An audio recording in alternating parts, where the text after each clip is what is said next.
Graça e paz, amados irmãos. Para quem não me conhece, eu sou o irmão Raul de Oliveira e eu vou ser o comentarista da lição desse domingo. Espero poder trazer alguma coisa de útil dentro da palavra de Deus para nossas vidas, usando a lição como veículo para esta mensagem. Que Deus nos abençoe em nome de Jesus. Hoje nós estaremos estudando a lição número 7, dia 16 de agosto de 2020. O título da lição é: O povo de Deus deve separar-se do mal. Nós temos na leitura diária da semana, as passagens que devem ser lidas em cada dia para ajudar a aprofundar o conhecimento no tema. E a leitura bíblica em classe, que está dividida em 3 pedaços. A primeira parte está em Esdras, no capítulo 2, do versículo 59 a 62. A segunda parte ainda em Esdras, só que agora no capítulo 4, versículo 2 e 3. E a terceira parte, que vai para o capítulo 6 de Esdras, do versículo 2 ao versículo 4. O texto áureo da lição, que não é extraído da leitura bíblica em classe, nos diz que pelo que saí do meio deles, e apartai-vos, diz o Senhor, e não toqueis nada imundo, e eu vos receberei.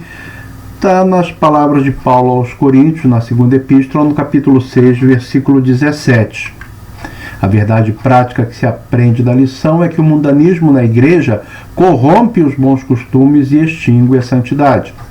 Nós temos aí um resumo do que vai ser a lição de hoje, os tópicos e subtópicos. A lição é regida pelo objetivo geral, que diz que compreender que o relacionamento harmonioso com Deus exige a separação do pecado e do mundanismo. E por objetivos específicos que são, primeiro, destacar que Deus não aceita a mistura do seu povo com o mundo, entender que Deus exige plena santidade do seu povo e ressaltar que a santidade resulta em bênçãos para o povo de Deus. A respeito de santidade, é importante se entender que existem 3 tipos de santidade. O primeiro tipo de santidade é a santidade absoluta, e isso é um atributo de Deus. Somente Deus tem a santidade de forma absoluta, que não varia, que não pode sofrer influência, que não pode ser maculada. Depois, nós temos as 2 formas de santidade que diz respeito a nós. A primeira é a posicional. É aquela santidade que Deus declara que você é santo. Naquele exato momento em que você aceitou Jesus e entregou sua vida para Deus, Deus declara para todo o universo que agora você pertence a Ele. Você não é mais do mundo. Você é separado do mundo. Você é santo. É uma santidade posicional. É uma santidade de assunção diante de Deus. A segunda forma de santidade que nós temos é a santidade progressiva. Ela é processual, porque ela vai sendo desenvolvida ao longo da nossa caminhada cristã, da nossa vida, conforme nós vamos tendo contato com as coisas de Deus, conforme nós vamos entendendo como viver dignamente diante de Deus e dos homens, e vamos nos afastando, vamos nos separando das coisas que não agradam a Deus, na medida em que nós entendemos quais são essas coisas e vamos nos aproximando cada vez mais dele. É uma santidade que você tem que desenvolver a cada dia, ela é uma caminhada, ela vai crescendo com o passar do tempo, e esse é o objetivo de Deus, que a cada dia você se torne mais santo do que anteriormente você era. Na introdução, depois de anos de cativeiro babilônico. A introdução, ela nos fala sobre a vida comunitária que os judeus iriam passar a viver em Jerusalém, voltar a viver como nação santa, como povo eleito e escolhido. Essa vida em comunidade, a igreja meio que perdeu ao longo do tempo. A igreja de hoje não é mais igual à igreja primitiva, não é igual à igreja do primeiro século. Nós desaprendemos a viver em comunidade. Hoje, a vida moderna, as grandes cidades, faz com que nós tenhamos vidas afastadas uns dos outros. A nossa comunhão praticamente só acontece quando estamos na igreja. Fora da igreja, muito raramente há algum envolvimento comunitário na vida da igreja. Isso é ruim. Isso afeta, de certa forma, a nossa santidade, porque nós não participamos ativamente da vida da igreja, da vida dos irmãos. É cada um cuidando da sua vida. Isso dificulta um pouco a questão de povo de Deus, a questão de santidade. O ponto central da lição, a comunhão plena com Deus, existe santidade. Hebreus, capítulo 12, versículo 14, diz que sem santificação ninguém verá ao Senhor. E essa é uma confusão que algumas pessoas fazem.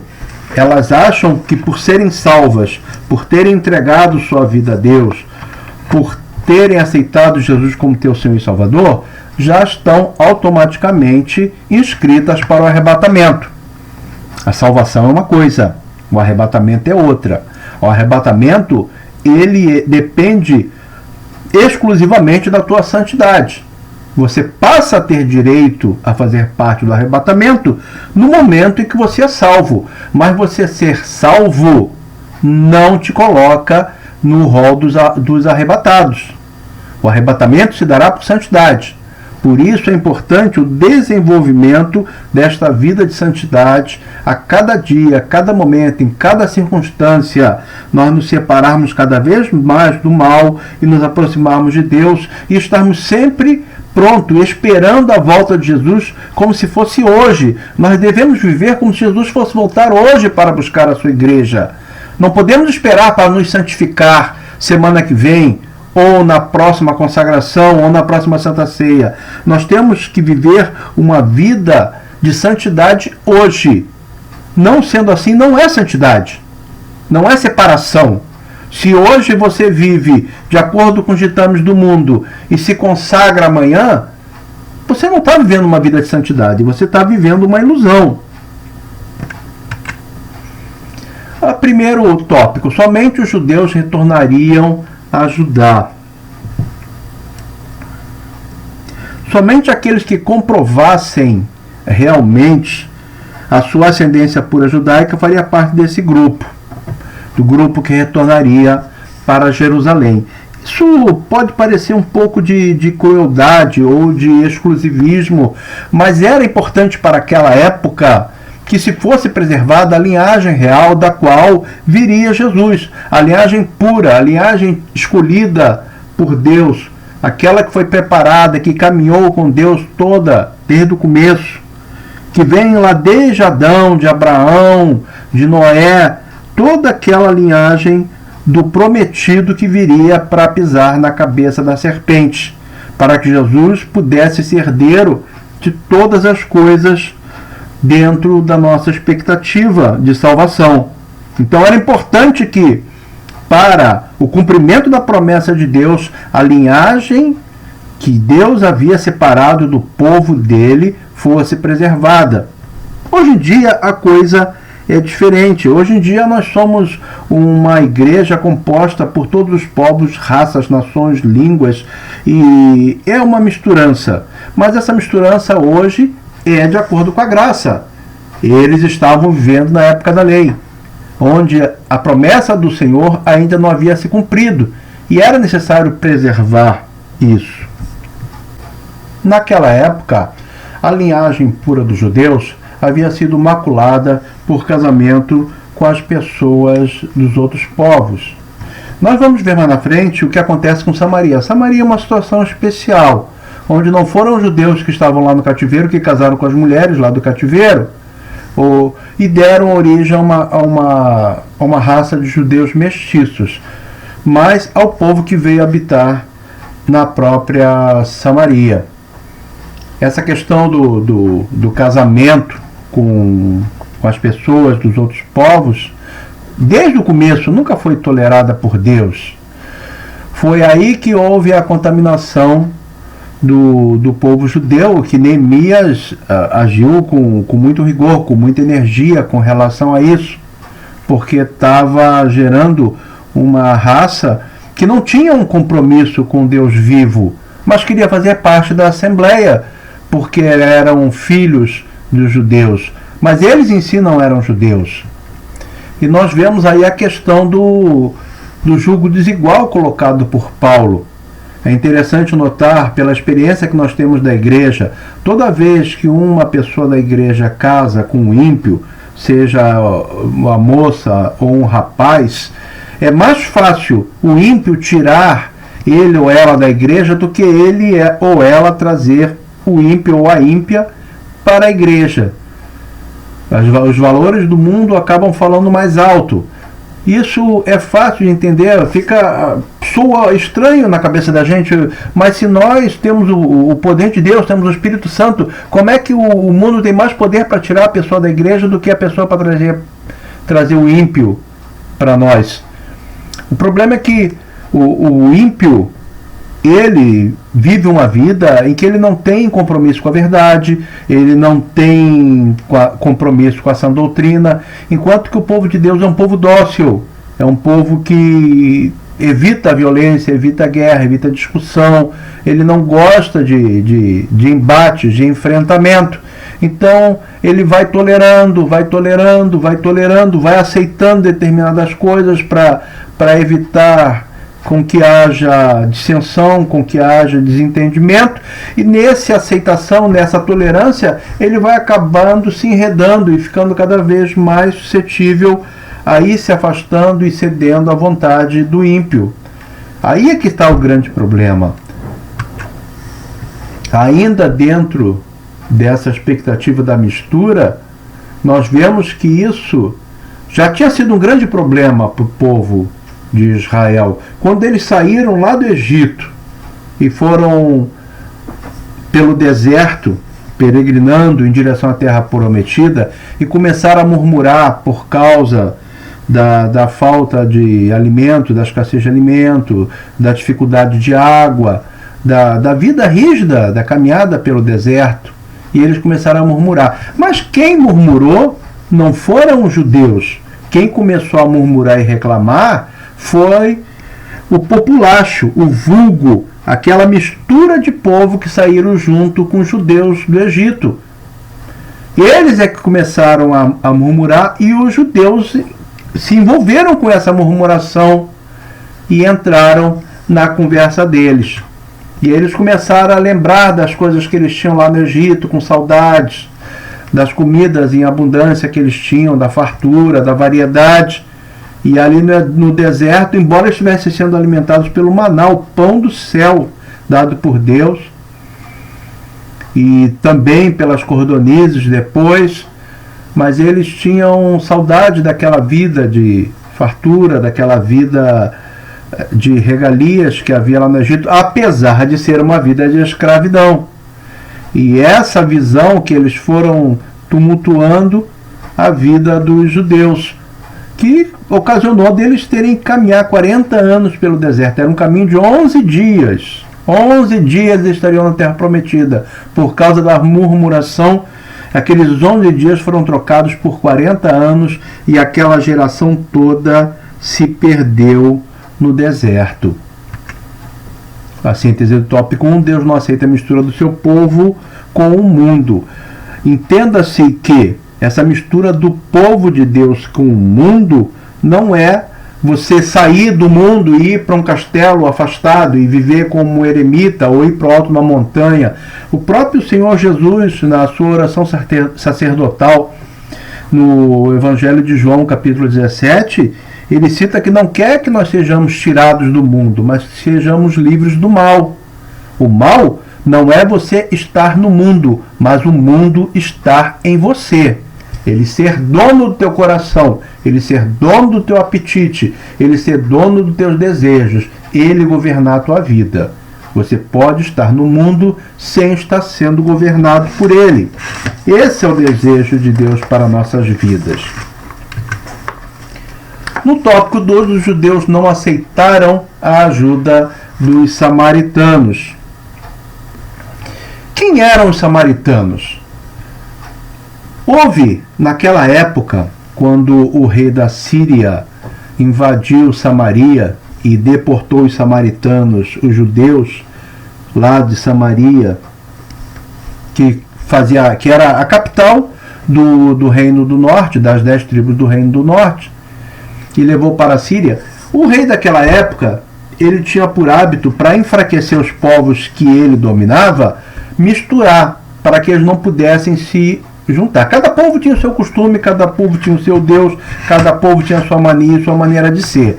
Então ele pegava os povos de um lugar e misturava com do outro, e do outro levava para outro, e assim ia misturando todos os povos que eles governavam, que eles escravizavam, para que eles, justamente por isso, ficassem misturados com pessoas diferentes, com hábitos diferentes, e não houvesse união entre eles e se rebelassem contra o seu governo. Samaria acabou sendo povoada por pessoas de outras nações. E ali casaram com judeus que permaneceram, que não foram deportados, e criou-se no Reino do Norte uma mistura de povos que serviam aos seus deuses e que tinham costumes diferentes dos judeus. O rei da Síria, preocupado com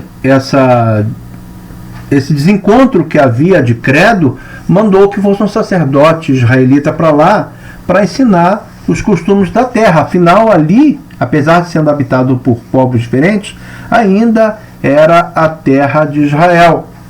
E o Deus de lá era o Deus de Israel. Então ele mandou que um sacerdote fosse para lá para ensiná-los os costumes do povo de Israel que habitava naquela terra, o que ele chamava o Deus daquela terra.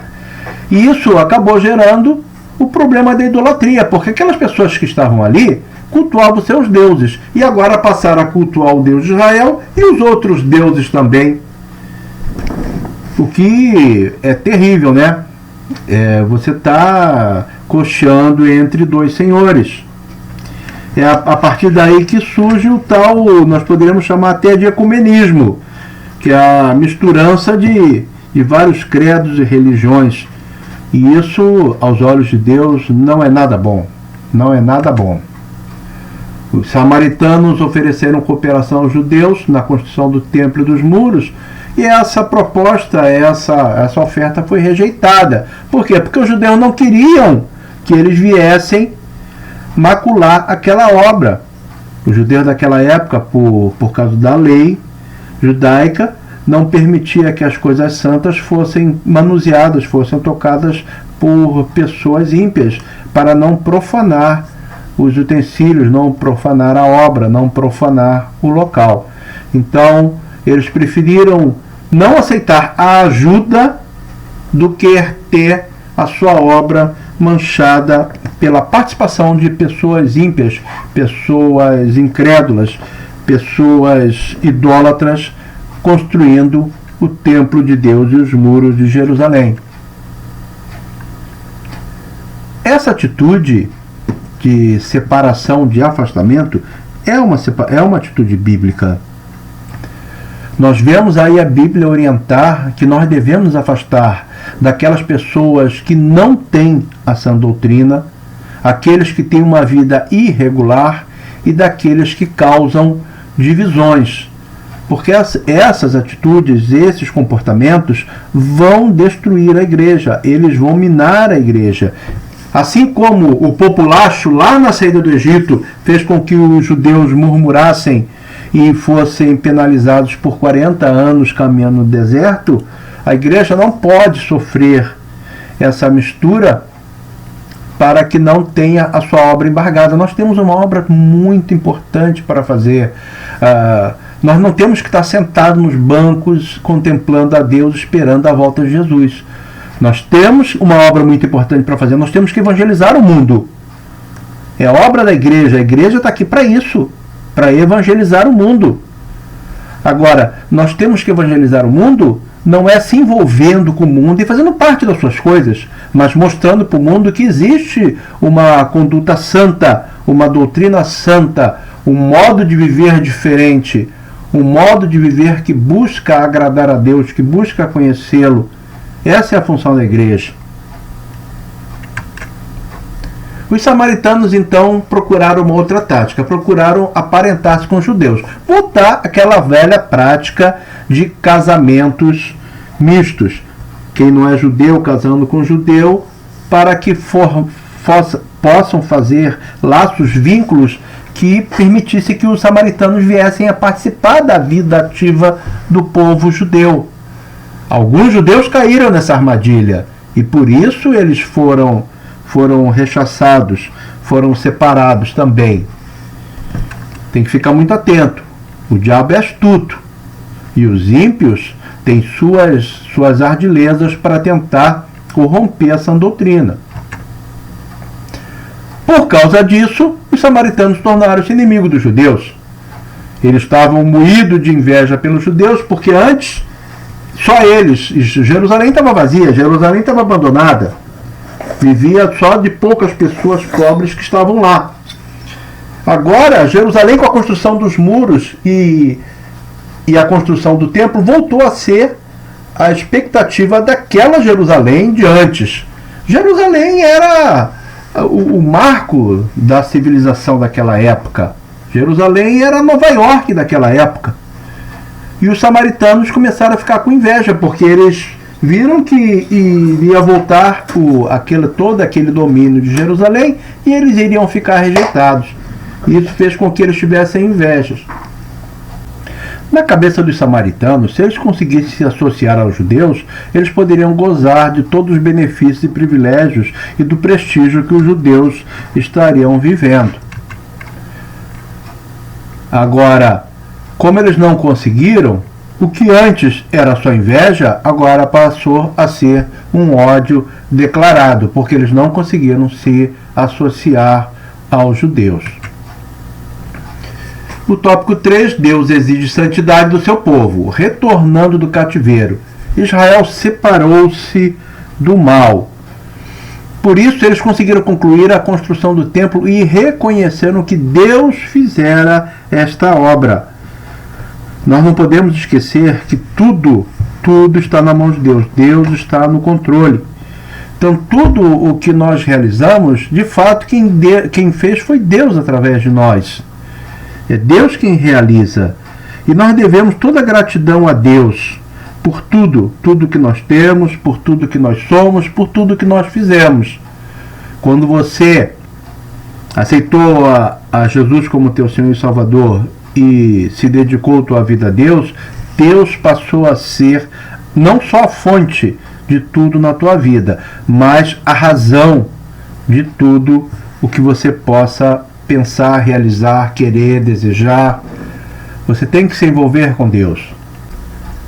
Nesse momento da história, está o povo de Israel de frente de Jericó, pronto para começar a conquista da terra prometida. E começa toda a preparação.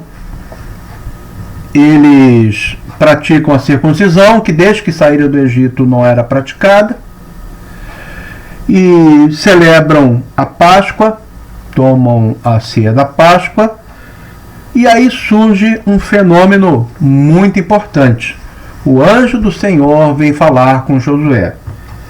Esse anjo do Senhor, na realidade, era Jesus. Foi o fenômeno de cristofania, uma aparição de Jesus fora da época, em que ele vem pessoalmente dar orientações a Josué para o início dessa grande obra, que era o que Deus havia prometido.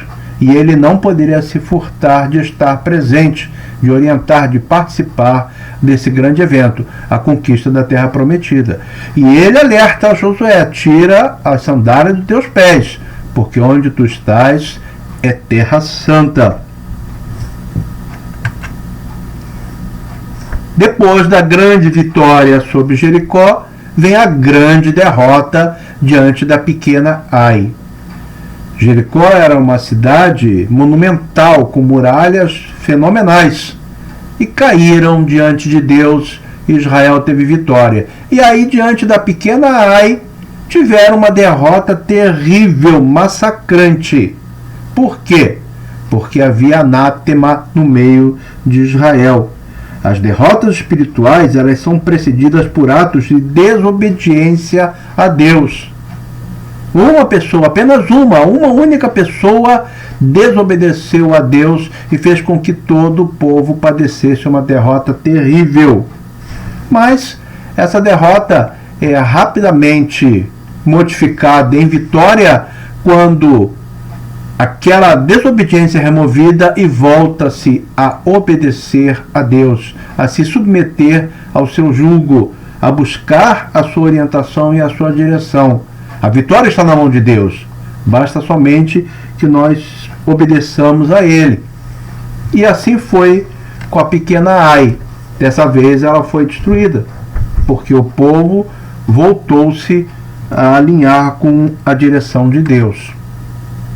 A síntese do tópico 3, Deus espera que seu povo esteja sempre em comunhão com Ele, vivendo separado do mal. O quarto tópico, devemos manter uma vida de separação do mal. Os judeus mantiveram-se separados dos samaritanos. Por quê? Porque eles sabiam que essa junção, essa união não ia dar certo.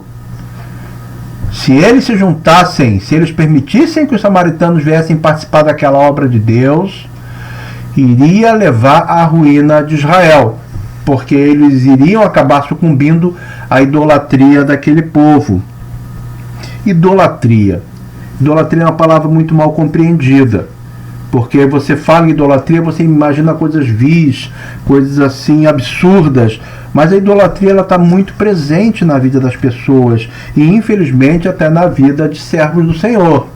Idolatria é você colocar no lugar de Deus qualquer outra coisa. Deus tem que ser a primazia na sua vida. Ele tem que ser o primeiro lugar. Se alguma outra coisa ocupa esse primeiro lugar, é idolatria. Seja o que for. Seja filho, seja casamento, seja posição social, seja emprego. Nada pode estar acima de Deus ou no lugar de Deus. Qualquer coisa que você coloque mais importante na tua vida do que Deus é idolatria. A Bíblia mostra exemplo de servos de Deus que duvidaram da direção de Deus, da separação do mal. Nós vemos ali a questão do Salmo 73 do Asaf, ele fazendo uma narrativa. Na realidade, essa narrativa dele é um contraste entre a soberba do ímpio, seu afastamento de Deus, e depois, mais na frente, ele entende o fim que o ímpio tem.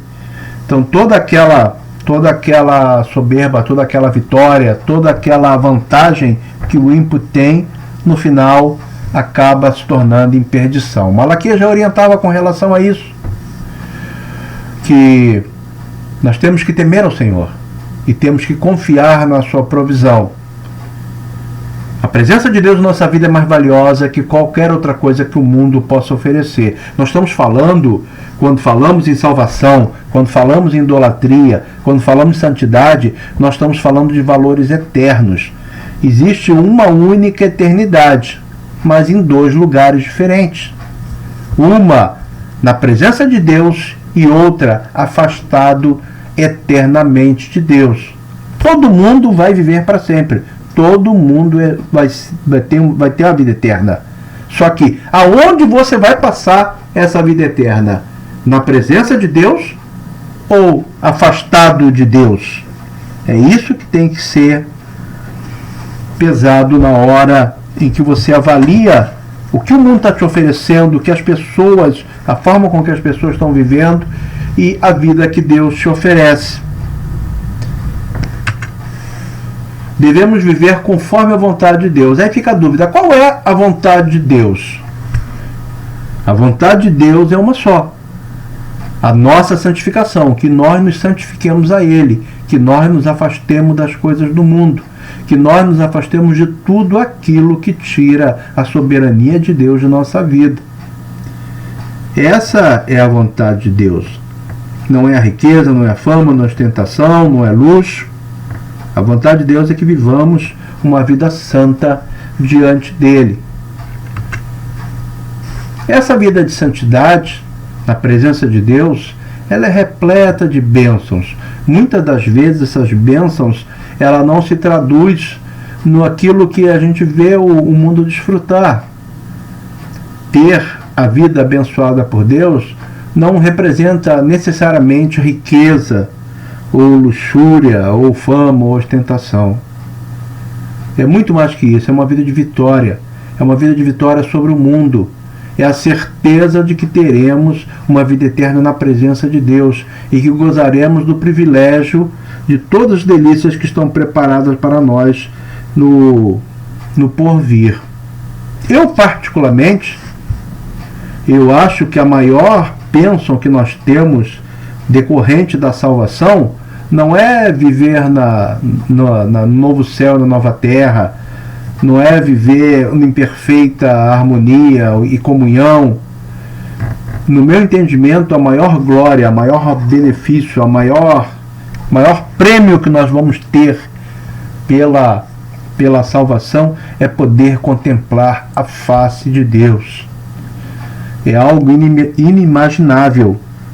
É algo que vai modificar totalmente a tua maneira de ser. Acompanhando entre as bênçãos que nós temos em estar separados do mal, estarmos vivendo para Deus, estarmos buscando a plenitude da vida dele em nossa vida, é a presença do Espírito Santo. Um companheiro fiel, um companheiro poderoso, um companheiro que vai nos socorrer em todas as circunstâncias. Agora, esse socorrer em todas as circunstâncias, tem muita gente que não entende isso. Acha que ser salvo, ter o Espírito Santo, estar nas mãos de Deus, nunca ficar doente, é não morrer. Se fosse assim, ninguém morria. Salvo não morria. Salvo morre. Salvo também adoece. Salvo também passa a dificuldade, também passa a necessidade. Mas salvo pode perder toda a riqueza do mundo. Ele não perde a presença de Deus na vida dele. O Espírito Santo é o emblema, o Espírito Santo é a segurança, o Espírito Santo é o conforto que o salvo tem em toda e qualquer circunstância. E a certeza que nós temos da presença de Deus em nossa vida é a preparação para o arrebatamento, que será segundo a vontade de Deus, e em auxílio com o Espírito Santo, a nossa vida de separação de tudo aquilo que o mundo oferece, que só nos leva para baixo, não produz nada de bom na nossa vida. A síntese do top 4, devemos andar dignamente diante do Senhor, agradando-lhe em tudo. Por fim, nós temos 5 perguntas no final do texto que ajudam a refletir sobre as verdades espirituais trabalhadas na lição. A primeira, qual a condição imposta pelos líderes israelitas para a volta dos exilados? Que provassem ser israelitas. A segunda, na primeira triagem, quantos exilados foram impedidos de voltar? Foram impedidos de voltar 652. A terceira, por que os judeus não aceitaram a ajuda dos samaritanos? Porque, como povo de Deus, não podiam se colocar sob um jugo comum com incrédulos. A quarta, porque os samaritanos procuraram se associar aos judeus, para poderem desfrutar do mesmo prestígio que os judeus desfrutaram no que tange ao verdadeiro culto a Deus. E a quinta, porque o povo de Deus não deve se misturar com os incrédulos, para que não percamos nossa condição como povo de Deus. Esta foi a lição deste domingo. Que Deus nos abençoe, em nome de Jesus.